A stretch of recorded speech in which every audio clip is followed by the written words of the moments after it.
Je m'appelle Louise Perrola et je suis en fin de première année à l'ENTPE et je suis en double cursus d'architecture à l'ENSAL. Et je vais vous parler de ce double cursus et surtout de la sélection pour vous aider à naviguer ce premier pas entre l'ENTPE et l'ENSAL.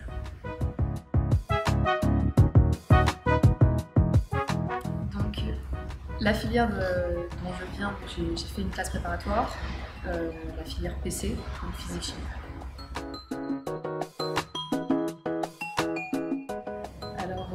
Donc j'ai choisi de suivre le double cursus Ingé Archi parce que j'ai toujours eu une fibre assez artistique que j'ai pas forcément pu développer pendant que j'étais en prépa.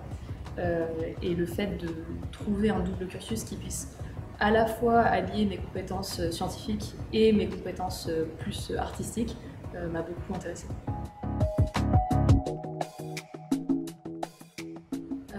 Le double cursus a vraiment conditionné mon choix d'école.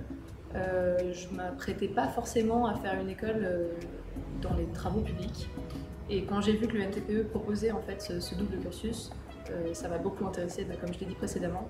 Et c'est en grande partie la raison qui m'a poussée à choisir le NTPE comme école.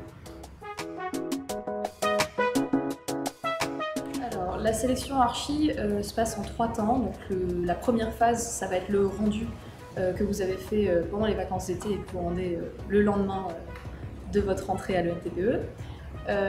La deuxième phase, ça va être une phase beaucoup plus longue qui va durer 6 semaines, où vous allez alterner entre des cours de dessin et des cours de projet d'architecture.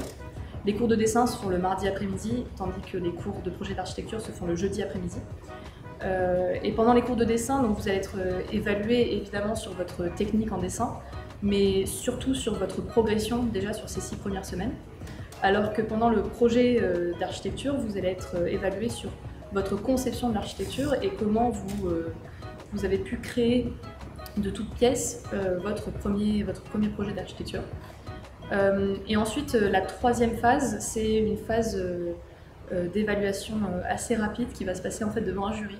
Le jury qui est composé de vos professeurs d'architecture et de dessin, ainsi que d'autres personnes faisant partie à la fois de l'ENSAL et de l'ENTPE, qui vont ensuite vous poser quelques questions sur vos motivations et ce que vous pensez de l'architecture pour voir si vraiment vous pouvez faire partie de ce double cursus.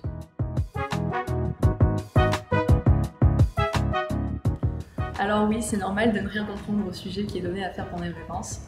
Le but de ce sujet n'est pas forcément de savoir y répondre, mais plus de montrer ce qu'on en pense et de montrer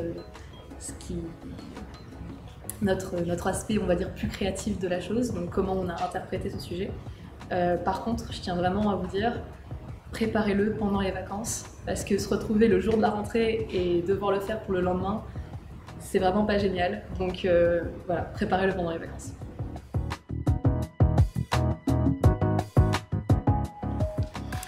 Alors, il y a une sélection pour la simple et bonne raison que beaucoup d'élèves sont intéressés par le double cursus, mais que le nombre de places est limité. Donc, il y a 30 places au total pour ce double cursus d'architecture, dont en fait 3 écoles se partagent ces 30 places, donc l'ENTPE, l'INSA Lyon et Centrale Lyon. Alors, est-ce que cette sélection est difficile? Oui, dans le sens où il y a, comme je l'ai dit, beaucoup de monde qui sont intéressés. Mais travailler sérieusement sera toujours récompensé, même s'il faut quand même se rendre compte qu'à la fin, donc nous pour le NTPE, on était encore une trentaine d'élèves de TPE à être intéressés par ce double cursus, dont seulement 13 ont été pris en double cursus.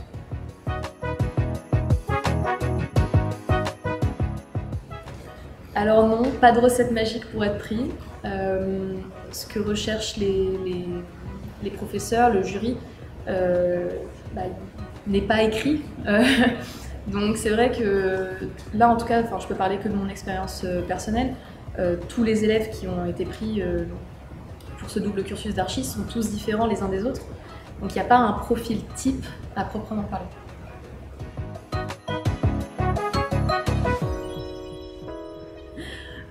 Pas besoin de savoir dessiner comme un dieu. Alors oui, forcément ça aide. C'est quand même beaucoup plus pratique de savoir dessiner quand on veut faire des études d'architecture. Mais dessiner, ça s'apprend et ce ne sera pas pénalisant de toute manière. Alors, il n'est pas nécessaire de connaître l'histoire de l'architecture ou d'avoir des connaissances en architecture considérables. C'est un plus, évidemment, mais ce n'est absolument pas nécessaire. De toute manière, les professeurs et le jury sait que nous n'avons pas fait des études d'architecture au préalable. Donc c'est pas requis de connaître beaucoup de choses sur l'architecture. À côté de ça, c'est vrai que si vous connaissez des choses ou pas et que vous essayez d'étaler vos connaissances alors que vous n'êtes pas sûr de vous, simplement pour que les professeurs ou le jury aient une meilleure estime de vous, c'est pas non plus un bon pari parce que eux sont vraiment calés et ça peut se retourner très facilement.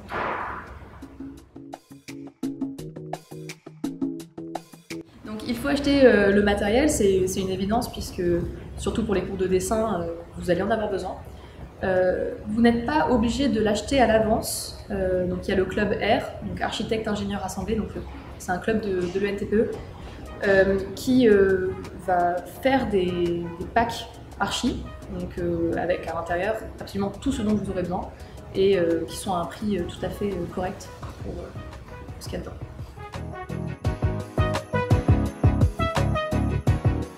Comment savoir si ça vaut le coup d'essayer? Je pense que déjà, si vous n'êtes pas sûr de vouloir faire le double cursus, la première chose c'est d'aller à l'amphi de présentation du double cursus, parce que vous n'avez rien à perdre. Il y en a beaucoup qui ont été juste par curiosité et qui sont ressortis en disant bon bah non, je vais pas le faire parce que ça me correspond pas. D'autres qui au contraire se sont dit bah tiens, finalement c'est quelque chose, j'en avais pas forcément entendu parler mais ça m'intéresse. Dans tous les cas, vous avez rien à perdre mais tout à gagner. Donc moi je vous conseille d'essayer et puis si ça fonctionne pas ou que ça vous correspond pas, bon, bah, au moins vous aurez tenté.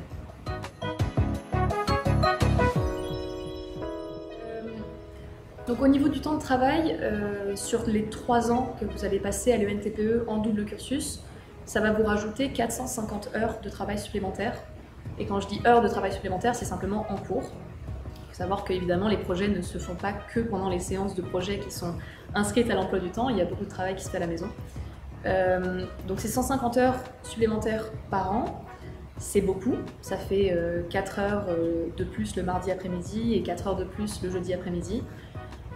Mais à côté de ça, c'est pas forcément un rythme de prépa. Donc vous n'aurez pas beaucoup de travail non plus à la maison tous les soirs à travailler l'architecture.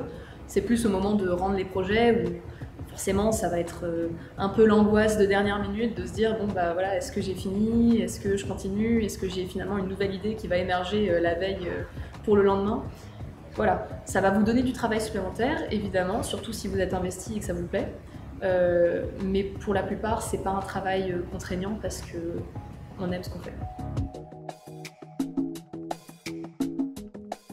Qui dit double cursus dit année en plus? Oui. Enfin, en réalité, pas forcément. Donc, c'est-à-dire qu'au bout des 3 ans passés en double cursus à l'ENTPE, vous avez l'équivalent plus ou moins d'une licence d'architecture. Vous pouvez très bien vous arrêter là.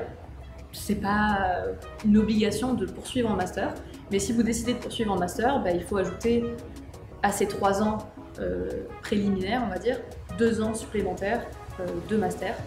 Donc oui, ça dit des années en plus.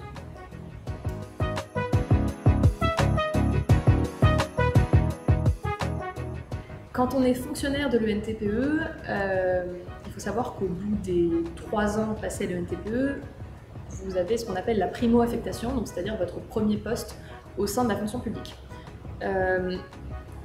Évidemment, si vous avez suivi le double cursus d'archi et que vous êtes vraiment passionné par ce que vous faites, vous avez envie de continuer et de poursuivre en master. Et à ce moment-là, il faut faire une demande particulière. Donc il faut savoir que simplement 5 élèves fonctionnaires de l'ENTPE sont autorisés tous les ans à poursuivre en master, et pas plus. C'est un quota.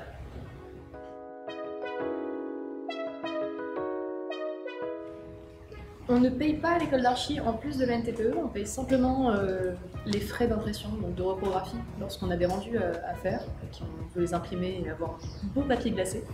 Mais sinon, on ne paye rien.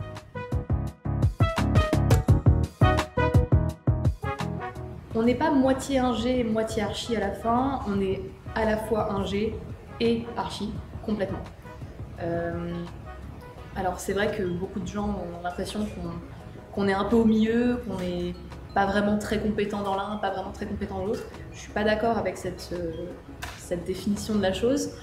Pour moi, on est vraiment ingé parce qu'on fait tous les cours de l'ETPE et on est aussi vraiment archi parce qu'on nous a appris toute la culture, toutes les maîtrises en dessin et toutes les maîtrises dans les projets d'architecture. Donc pour moi, on est l'un et l'autre.